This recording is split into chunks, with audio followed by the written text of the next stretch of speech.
கோவிட்க்கு அப்புறம் நம்ம ரியலைஸ் பண்ணோம் ரொம்ப சோஷியல் ஐசோலேஷன் இருந்தது. நம்மளோட ஃப்ரெண்ட்ஸ், ஃபேமிலியை சந்திக்கிறது வாய்ப்பு ரொம்ப குறைவா இருந்தது. எல்லாரும் தனித்தனியா இருந்தாங்க. எல்லாம் சேர்ந்து கெட் டு நோ பண்றது அவ்வளவா இல்ல. அதனால நம்ம நினைச்ச ஒரு கேம் ஃபார்மேட் கொண்டுட்டு வந்தா ஃபன்னா இருக்கும். எல்லாரும் சேர்ந்து விளையாடலாம்.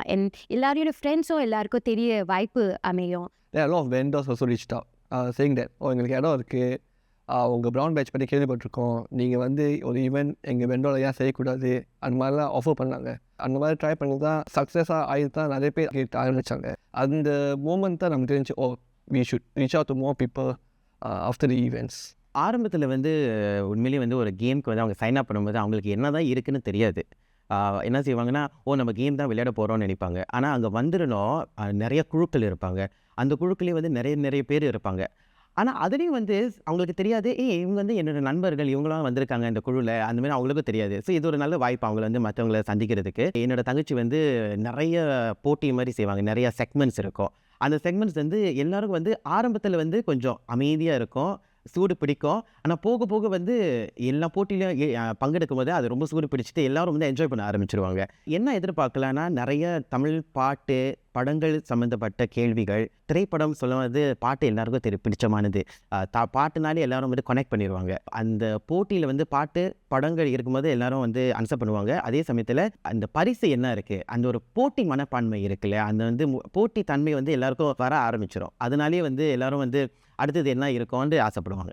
A lot of us as Tamils or Indians, cinema has shaped a lot of our lives, that it has evolved to become part of our identity now. Because I don't speak Tamil, but how I engage with the community is because I have that same platform. Because from young I was exposed to Tamil cinema and music. Like at home, Tamil radio is running, Tamil TV is running, so it really shaped a lot. So really, to answer your question, is really fully, I think I grew up as a Tamil girl because of cinema. நம்மளோட idea, so நம்ம usually reach out பண்ணோம்.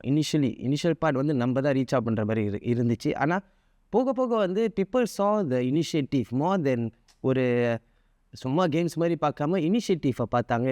இதனால ஒரு கூட்டம் உண்டாகுது, அதனால சொல்லி அவங்களே கூப்பிட ஆரம்பிச்சிட்டாங்க. செட்டப் செய்கிறதுக்கு முன்னே எல்லாரும் ஒரு ரூல், ஓகே நம்ம ஒரு ஆள் வேன்யூ கண்டுபிடிக்கணும், இன்னொரு ஆள் டிக்கெட் சேல்ஸை பார்த்துக்கணும், இன்னொரு ஆள் ரெஜிஸ்ட்ரேஷன், நேம் லீஸ், அந்த கேம் ஸ்ட்ரக்சர் அதெல்லாம் பார்த்துக்கணும், இன்னொரு ஆள் மியூசிக் கொலாபரேட் பண்ணணும். ஏன்னா அதுக்கு அந்த டைமிங்ஸ் எல்லாம் இருக்குது, அதை சார்ட் அவுட் பண்ணணும். ஸோ எல்லாரும் ஒரு ரோலை எடுத்தால் தான் இதை கம்ப்ளீட் பண்ண முடியும்.